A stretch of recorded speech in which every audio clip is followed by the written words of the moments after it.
শিক্ষার্থী, এই করোনা পরিস্থিতিতে তোমরা যে যেখানে আছো আশা করি ভালো আছো এবং সুস্থ আছো এবং সরকারের বিধিবিধানগুলো মানে ঘোষিত নিয়মগুলো তোমরা মেনে চলছো।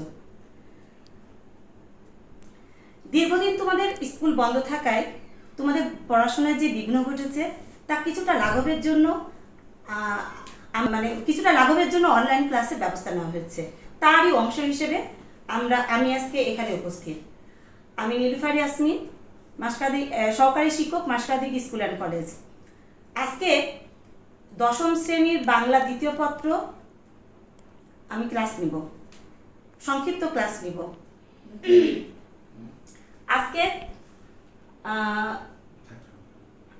আজকে পড়াবো হচ্ছে কি কারক ও বিভক্তি এবং সম্বন্ধ সম্বোধন পদ। এটা সপ্তম পরিচ্ছেদ। কারক, তোমরা সবাই জানো কারক কাকে বলে। কারক শব্দের অর্থ হচ্ছে যা ক্রিয়া সম্পাদন করে, আর বাক্যস্থিত ক্রিয়াপদের সঙ্গে নামপদের যে সম্পর্ক তাকে কারক বলে। তাহলে কারক কি?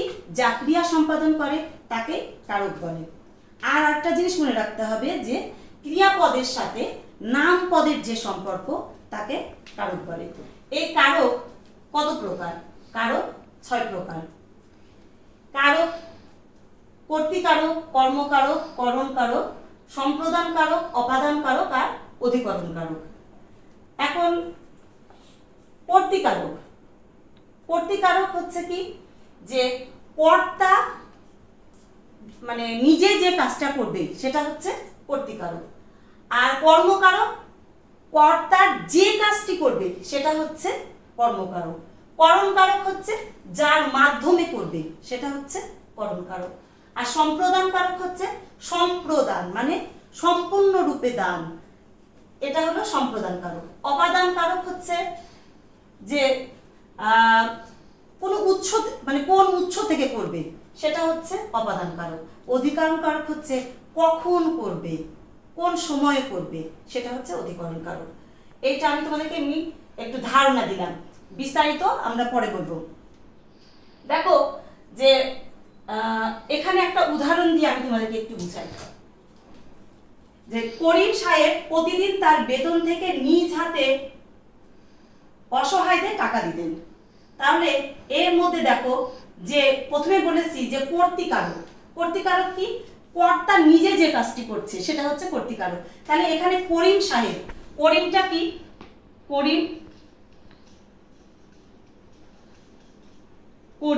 করিমটা এখানে কে কাজটা করছে? করিম সাহেব নিজে করছে।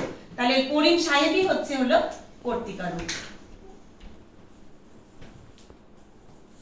আচ্ছা, কর্তা নিজে মানে কর্তা যে কাজটি করবে, এখানে কাজ কোনটা বোঝাচ্ছে? টাকা দেওয়া।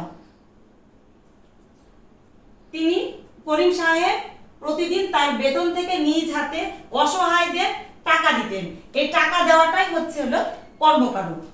তাহলে কর্মকারক হচ্ছে টাকা দেওয়া।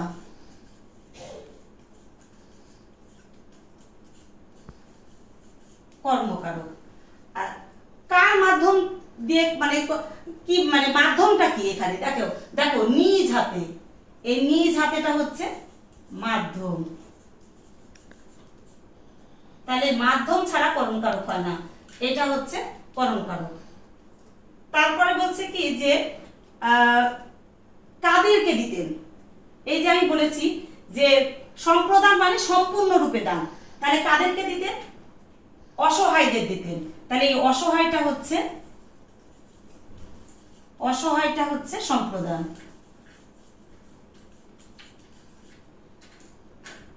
তারপরে হচ্ছে উৎস। কোন উৎস হতে দিতেন? তার বেতন হতে। তাহলে বেতনটা হচ্ছে অপাদান। তারপরে অধিকরণে কি বলেছি যে কখন দিতেন, এই যে প্রতিদিন দিতেন, প্রতিদিনটা হচ্ছে অধিকরণ। তাহলে দেখো একটা উদাহরণের মধ্যে আমরা কিন্তু সব কারকটা পেয়ে গেলাম। কি পেলাম? প্রথমে বলছে দেখো যে আমরা বলেছিলাম যে কর্তা যখন নিজে কোনো কাজ করবে তখন হয়ে যাবে কর্তৃকারক। দেখো এখানে বলছে করিম সাহেব প্রতিদিন তার বেতন থেকে নিজ হাতে অসহায়দের টাকা দিতেন। কে দিতেন? তাহলে এখানে দেখো কে দিয়ে যদি আমরা প্রশ্ন করে উত্তর পাই তাহলে হবে কর্তৃকারক।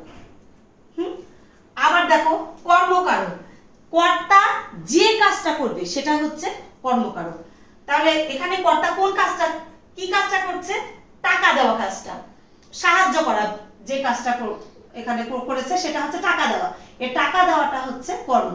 তার এই কর্মকারকটা কিন্তু দুই ভাবে হয়, কর্তা নিজে করতে পারে, আবার কাউকে আশ্রয় করে কিন্তু কাজটি করে নিতে পারে।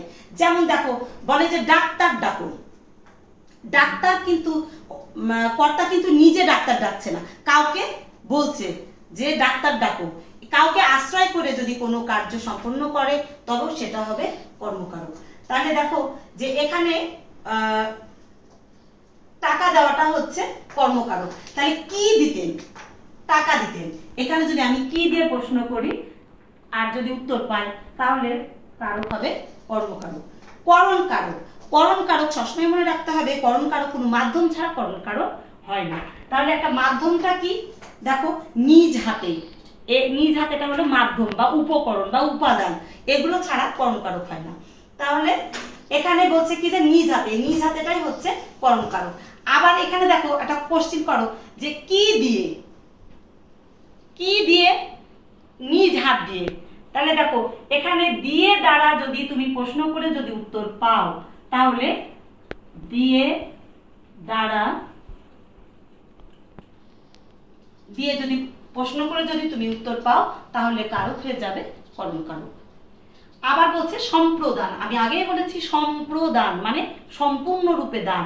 এখানে দেখো যে অসহায়দের টাকা দান করেছে, অসহায়দের দান করে কিন্তু আমরা ওই টাকাটা আর ব্যাক নিই না, ফেরত নিই না, যেহেতু নিই না সেটা সম্পূর্ণরূপে দান করা হয়, তাই এই যে এখানে অসহায়দেরটা হবে সম্প্রদান কারক। তাহলে তুমি যখনই বুঝতে পারবা যে সম্পূর্ণরূপে দান করা হবে তখনই আমরা জানতে পারবো কারকটা হবে সম্প্রদান।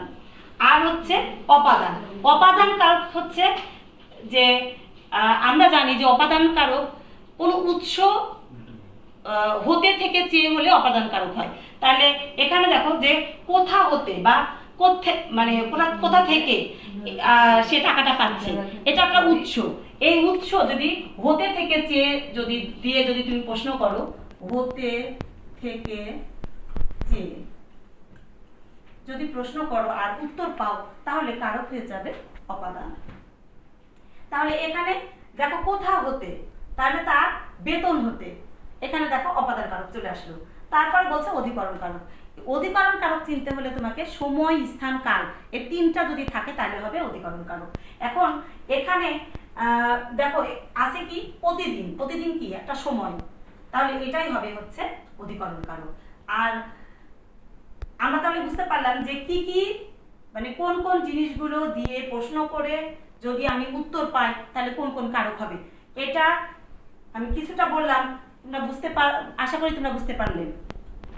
আর একটা উদাহরণ দিয়ে আমরা কিন্তু 6টা কারককে বুঝে দিতে পারলাম।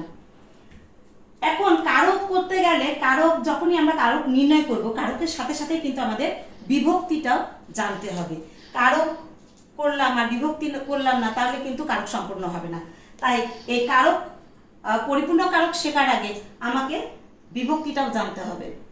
আর তোমাদের বইয়ে এটার আরো বিস্তারিতভাবে প্রত্যেকটারই আবার শ্রেণী বিভাগ আছে, আমরা নেক্সট ক্লাসগুলোতে এটার আবার শ্রেণী বিভাগটা তোমাদেরকে জানাবো।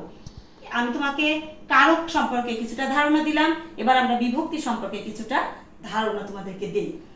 বিভক্তি হচ্ছে কি?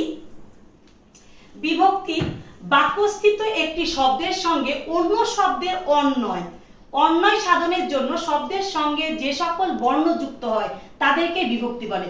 এখন প্রশ্ন আসতে পারে অন্বয় কি? অন্বয় শব্দের অর্থ হচ্ছে, অন্বয় একটা বিশেষ শব্দ, এর অর্থ হচ্ছে কি যে মিল, একটা শব্দের সাথে আরেকটা শব্দের মিল করানো। তাহলে কি বলছে যে দেখো একটা বাক্যস্থিত একটি শব্দের সঙ্গে অন্য শব্দের অন্বয় সাধনের জন্য শব্দের সঙ্গে যে সকল বর্ণ যুক্ত হয় তাকে তাদের কি বলে? বিভক্তি বলে।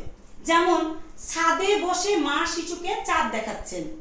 দেখো এই জায়গায় ছাদে, ছাদ, এর সাথে আমরা যদি একে ভাঙাই তাহলে কি পাই? ছাদ যোগ এ, একার, তাহলে এই একারটা হচ্ছে বিভক্তি। আবার দেখো শিশু, শিশুকে, শিশু যোগ কে, এই শিশুকে হচ্ছে কেটা হচ্ছে বিভক্তি। আবার দেখো চাঁদ, চাঁদ, চাঁদকে ভাঙাও, চাঁদ যোগ কি? অ, তাহলে অ, এটা হলো, এটা কোনো বিভক্তি নাই, শূন্য বিভক্তি। তাহলে এখানে দেখো এই যে, তাহলে বিভক্তিটা বোঝা গেল যে একটা শব্দের সাথে বলছে যে অন্য শব্দের অন্যয় সাধনের জন্য, একটা শব্দের সাথে আরেকটা শব্দের মিলের জন্য যে সকল বর্ণ যুক্ত হয়, মানে শব্দের সাথে যে সকল বর্ণ যুক্ত হয় তাকেই বলছে বিভক্তি। বাংলা শব্দ বিভক্তি হচ্ছে 7 প্রকার: প্রথমা, দ্বিতীয়া, তৃতীয়া, চতুর্থী, পঞ্চমী, ষষ্ঠী আর সপ্তমী। এখন এখানে দেখো আমি বিভক্তিগুলো চিনার উপায়গুলো আমি এখানে লিখে রেখেছি এবং সেটাই বলছি। দেখো প্রথমাতে কি হবে? অ, শূন্য, অ, এ, উন্তুস্ত, তয়কার, এতে, রা, এরা, গুলিগণ। এই অ থেকে এতে পর্যন্ত এটা হচ্ছে এক বচন, রা, এরা, গুলি, গণ হচ্ছে বহু বচনে হয়। তবে আমরা একটা জিনিস সহজভাবে একটু জানবো যে প্রথমা মানে কি? যে শব্দগুলোর কোনো বিভক্তি থাকবে না সেটাই হচ্ছে প্রথমা বিভক্তি। মানে একার, আকার, হ্যাঁ, এই যে দিয়ে, দ্বারা, কর্তৃক, এ, উন্তুস্ত, এগুলো থাকবে না, সেটা হচ্ছে শূন্য বিভক্তি। দ্বিতীয় বিভক্তি হচ্ছে অ, শূন্য, কে, রে, এ, রে, এ, উন্তুস্ত, তে, আর বহু বচনে দিগে, দুগে, গোকে, দে, এগুলো হলো বহু বচনে। আমরা সহজভাবে মনে রাখবো যে কে, রে, এ, রে যদি থাকে তাহলে আমরা জানবো দ্বিতীয় বিভক্তি। তবে এই জায়গায় একটা আমাদের জিনিস মনে রাখতে হবে, দ্বিতীয় বিভক্তিতে যদি শর্ত থাকে তাহলে জানবো আমরা দ্বিতীয় বিভক্তি। শর্ত কি জিনিস? শর্ত হচ্ছে তোমার সাথে আমার যদি একটা চুক্তি থাকে, লেনদেনের চুক্তি থাকে, তাহলে আমরা বুঝবো এটা দ্বিতীয় বিভক্তি হবে। কেমন লেনদেনের চুক্তি? যেমন দেখো, ধোপাকে কাপড় দাও, ধোপাকে কাপড় দাও, ধোপাকে কাপড় দাও। এই ধোপাকে দেখো কে, ধোপা যোগ কে, কেটা হচ্ছে বিভক্তি। ধোপাকে যখন তুমি কাপড় দিবা, ধোপা তখন কিন্তু কাপড় কি করবে? কেচে পরিষ্কার করে তোমাকে আবার কিন্তু ব্যাগ দিবে, ফেরত দিবে, আর তার বিনিময়ে সে কিন্তু তোমার কাছ থেকে টাকা নেবে। তাহলে আমি বুঝলাম যে এর সাথে কি আছে? চুক্তি আছে। কিন্তু ভিক্ষুককে ভিক্ষা দাও, দেখো ভিক্ষুককে ভিক্ষা দাও, ধোপাকে কাপড় দাও, ভিক্ষুককে, ধোপাকে, দুইটাই কিন্তু কে কে, কিন্তু দেখো দুইটা দুই বিভক্তি। কারণ ধোপাকে কাপড় দাও, ধোপার সাথে তোমার একটা মানে চুক্তি আছে, কিন্তু ভিক্ষুককে ভিক্ষা দাও, তারপরে তুমি কিন্তু আর ভিক্ষুককে খুঁজে বেড়াবে না, ভিক্ষুকের কাছ থেকে পয়সাটা ফেরতও নিবা না, তাই ওইটা নিঃস্বার্থে দান, এখানে কোনো শর্ত নাই। আর হচ্ছে ধোপাকে, এর সাথে তোমার শর্ত আছে, তাহলে যখনই শর্ত থাকবে তখন হচ্ছে দ্বিতীয় বিভক্তি হবে, আর যখন শর্ত থাকবে না তখন চতুর্থী বিভক্তি হয়ে যাবে। একই জিনিস, দ্বিতীয় বিভক্তিও কে রে, চতুর্থী বিভক্তিও কে রে, কিন্তু দুইটাতে কি কি আসছে? যে একটাতে হচ্ছে শর্ত আছে, একটাতে শর্ত নাই। তাহলে দ্বিতীয় আর চতুর্থী একই জিনিস, বোঝা গেল তো? একটাতে শর্ত আছে, একটাতে শর্ত নাই। একটা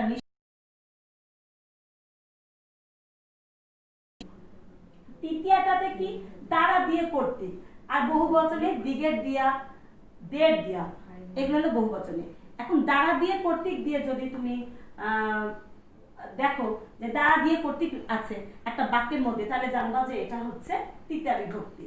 চতুর্থী বিভক্তি তো আমি আগেই বললাম যে দ্বিতীয় আর চতুর্থীটা একই রকম। পঞ্চমী হলো কি? হতে থেকেছে, এখানে দেখো হইতে থেকেছে, দের হইতে, দিগ হইতে, এটা বহু বচনে আর এটা হলো এক বচনে। আমরা সহজভাবে মনে রাখবো হতে থেকেছে যদি থাকে তাহলে হচ্ছে পঞ্চমী বিভক্তি। ষষ্ঠী হচ্ছে রয়ের, রয়ের থাকলে একটা বাক্যের শেষে যদি র অথবা এর থাকে তাহলে বিভক্তি হয়ে যাবে ষষ্ঠী। আর সপ্তমী হচ্ছে এ, উন্তুস্ত, তয়কার, এতে, বহু বচনে হবে গুলোতে, গুলোর মধ্যে, দিগে। তাহলে দেখো সহজে আমরা বুঝতে পারবো যদি উন্তুস্ত একার, উন্তুস্ত একার এগুলো থাকে তাহলে হচ্ছে বিভক্তি হবে সপ্তমী। তাহলে কি বোঝা গেল যে আমরা প্রথমা থেকে সপ্তমী বিভক্তি পর্যন্ত জানলাম। এরপরে আমরা কারকগুলো আরো প্রত্যেকটা কারকের এক একটা আমরা আলাদা আলাদা করে বিস্তারিত আরো জানবো এর পরবর্তী ক্লাসগুলোতে। আমি এটার সম্পর্কে, কারক সম্পর্কে, বিভক্তি সম্পর্কে তোমাদের কিছুটা ধারণা দিলাম। এখন তোমরা তোমাদের পাঠ্যপুস্তকটা খুলে দেখবা এবং এটার সাথে কি মিল পাও বা এখানে কোনো সমস্যা বা কোনো কিছু থাকলে সেটা আমাকে জানাবা। আর এটা তোমরা একটু মিলে দেখবা, পরবর্তী ক্লাসগুলোতে আমি এটার বিস্তারিত ক্লাস নেব।